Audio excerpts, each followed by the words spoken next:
Hello, and welcome to the Brutal Iron Gym podcast, where our goal is to cut through the BS and deliver the brutal truth about topics related to health and happiness. Today's podcast is number 1462.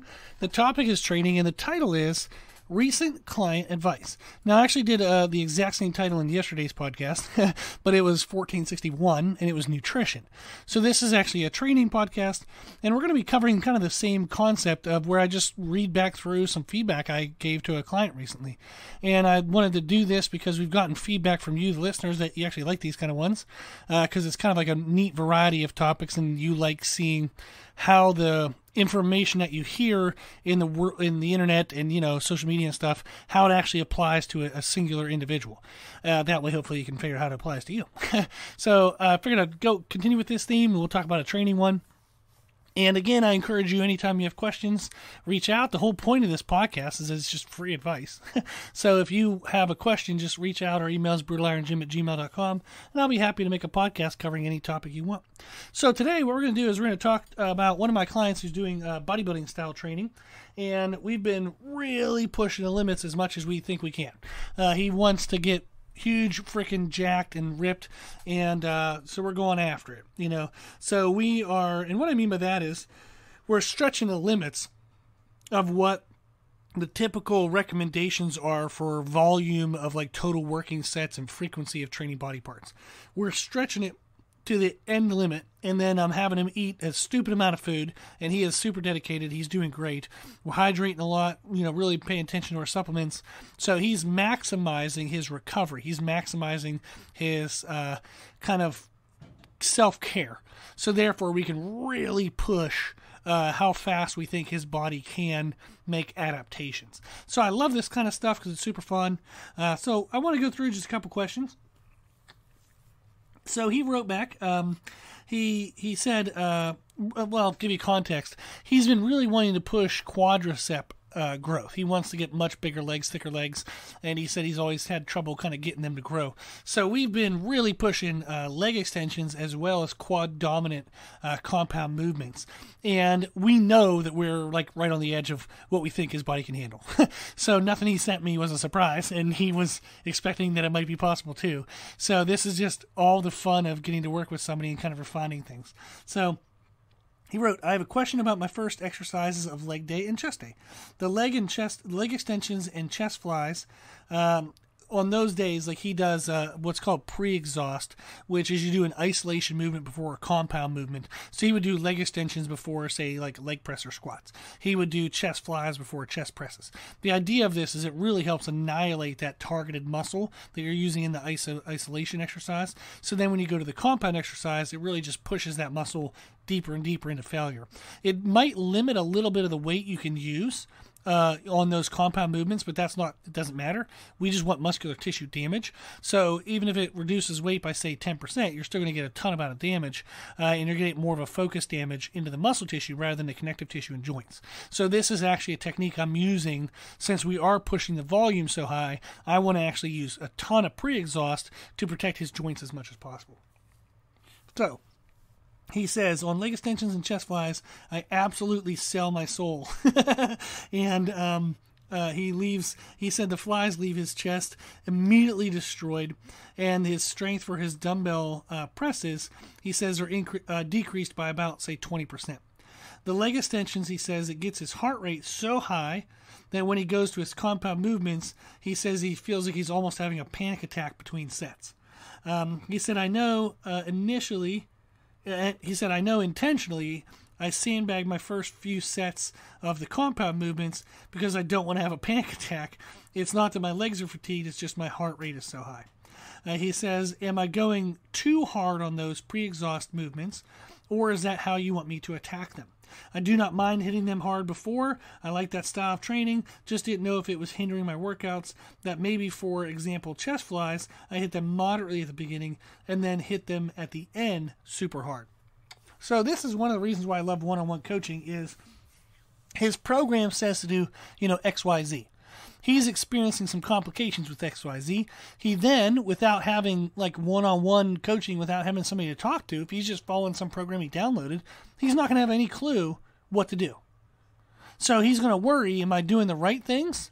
and I just got to suffer through this? Or if I make changes to suffer less, am I getting less results? And now he lives in this limbo world where he has uncertainty, and he doesn't know if anything he does is right. And that is demoralizing. It's demotivating. It just causes a bunch of stress.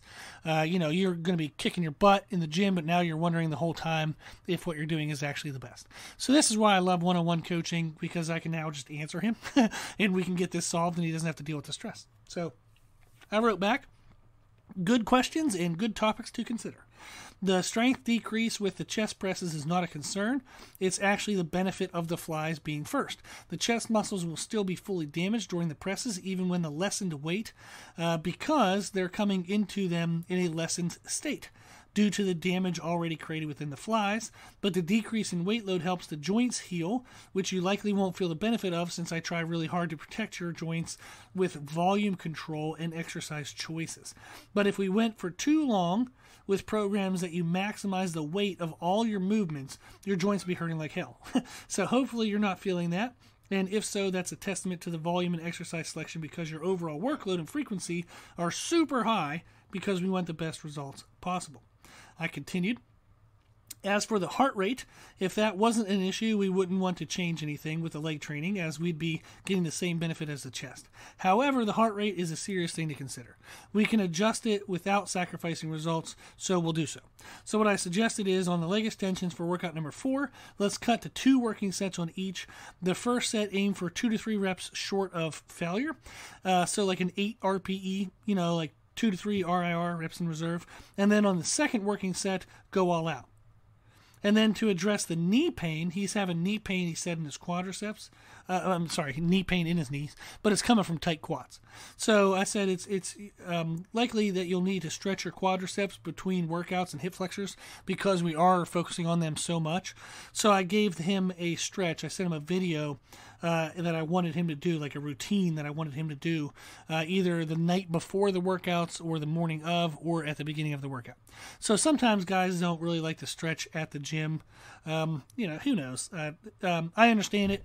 I'm not going to judge you or anything. So if you don't want to stretch at the gym, you can just stretch, before you go to the gym. You can stretch that morning, you can stretch the night before. Just make sure you do get your stretching in.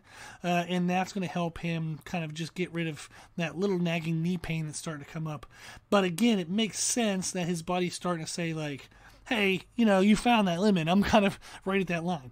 So that's basically a big thing we're looking for, is just trying to, address those issues. So it's fun in the sense that we can talk about those things, and it really helps him know how to kind of better solve that. So another thing you can do is, if you tend to have like high blood pressure or high heart rate issues, is sometimes people drink like a pre-workout before their workout. And you get all that caffeine, you get all those natural energy boosters in, and then your heart rate, even if you were sitting in a chair, would be sky high. So you can sip on your pre-workout drink. So maybe drink a third of it, and then as you go through the workout, drink the rest of it, and that helps kind of decrease the instantaneousness of the crazy heart rate stuff. So for him, maybe he can drink like a third of his energy drink. Or just wait till after like leg extensions. Wait till after the isolations. And when he gets into his compounds, he can drink the energy drink or drink the rest of the drink. Just kind of stretch that out a little bit, and that can help as well. So he said he just, some other things he was thinking was, as far as like leg pumps in his workouts, he said, I don't get leg pump on the free motion version of the leg press. So with all my clients, I have them send me videos and photos of their gyms, wherever they train at, so I can write write exercises specific to the equipment they have. So I have clients all throughout America, which is awesome and huge blessing, from New York to Florida to California. And then I have clients in Spain, France, England, everywhere, Mexico, everywhere. So it's fun. Australia, tons of fun. Love it. So for all of those places, it's helpful when they send videos or photos, because I can then say like, oh, okay, you have this machine next to this machine. Maybe we can superset those together, or they have a certain variation of a lying leg curl that's just trash. So I don't even program it because I don't want it to annoy their back. Like there's actually Techno Gym One of my clients over in the UK, he has Techno Gym equipment in his gym, and they actually have a lat pull-down machine that's actually one of the better lat pull-downs. I hate their handles because they're like this weird triangle shape, but excellent lat pull-down because it actually comes down in like an arch, so you really don't have to use your biceps at all. It's a badass lat pull-down. I love that one. So when I know that they have certain equipment, I'll program that in. I'll make sure that things are sequenced correctly. I don't want them, doing one thing on one side of the gym, walking all the way to the other side, then walking all the way back. So try to make it easy for them to execute the program. And I just find that as a nice feature to be able to do for them. So he was talking about he feels that leg press more so in his hamstrings, and he doesn't know, like, is that what he's supposed to be feeling? He's not really sure. So I went through and I said, your hamstrings not being sore isn't a major concern, and that we have a lot of things that damage the hamstrings within our programming. But what I'm wanting from that free motion leg press, which is like a pivot variation of leg press, is a blood flush and an opening of the muscles. So it actually serves to pull open his upper inner hamstrings and adductors, and it'll actually get a little bit of his lower glutes as well. So this actually pulls open some tissues, which are going to alleviate some low back tightness and pressure for him. So I actually programmed that specific leg press in that part of the workout to help open up and create a little bit less stress in his lower back. And then he said about, should he be feeling a super pump when he does his hack squats? And I said hack squats are kind of similar. You may not feel a big pump, but they should be helping to damage whatever little fibers are being missed in the other exercises. And a lot of what I have in his program is structured to push the intensity and damage of isolation movements rather than using heavy compound movements as like his major drivers of damage. So it protects your knees and your lower back to have it structured this way. It allows for faster recovery, decreased abdominal thickening, which is really important for him. And I do this with all my clients is, if they want to get massive muscles, they don't want huge like turtle shell bellies. A lot of the people want great physiques. So you have to be very careful to not blow out their obliques and blow out their abdominal wall, making them do really major, heavy, compound, basic movements. So this is why a lot of powerlifters will have like a power belly. They'll have six-pack abs, but it sticks out in the turtle shell. I don't want that to do to my clients. So I pick their exercises very specific to make sure that that doesn't happen. And I structure it so it decreases the overall CNS fatigue. So the leg training and the overall program are super high in volume and intensity, but we have a lot of protective aspects in the programming to account for it. So it's super fun just kind of knowing and seeing what you can kind of discuss and talk through with clients when you do have that kind of one-on-one type approach. So hopefully some of this was helpful. Hopefully it gave you some context and things that you can use in your programming.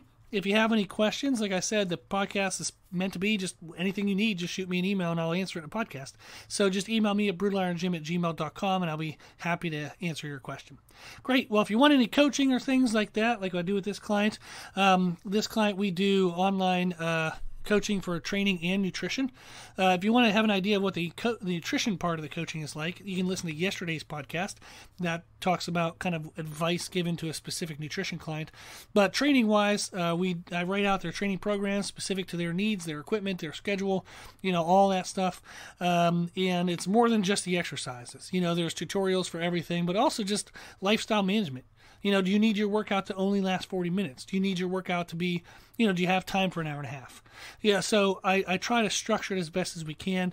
Like I have some clients, they're like, I can do you an hour and a half, 3 days a week, but I can't do 40 minutes 4 times a week. So we're like, fine, okay, here, I'll give you the 3-day program, So we personalize every aspect.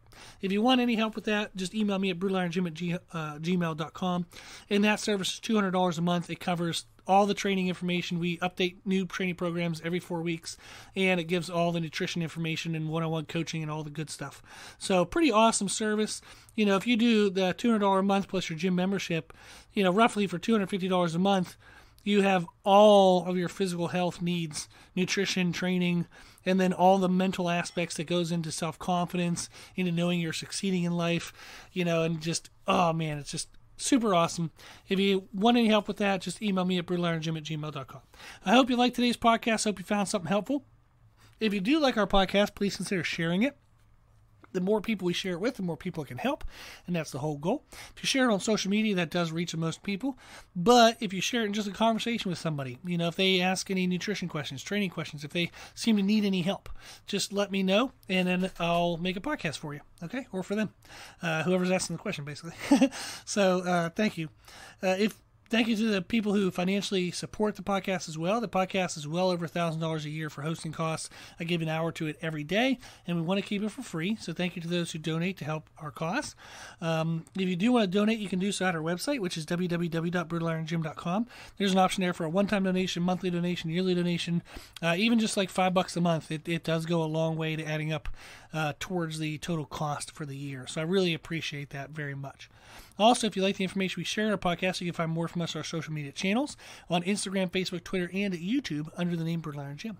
If you have any questions, feedback, suggestions, anything you want to know, let us know at our email at brutalirongym@gmail.com. As always, I hope this was helpful, and thank you for listening.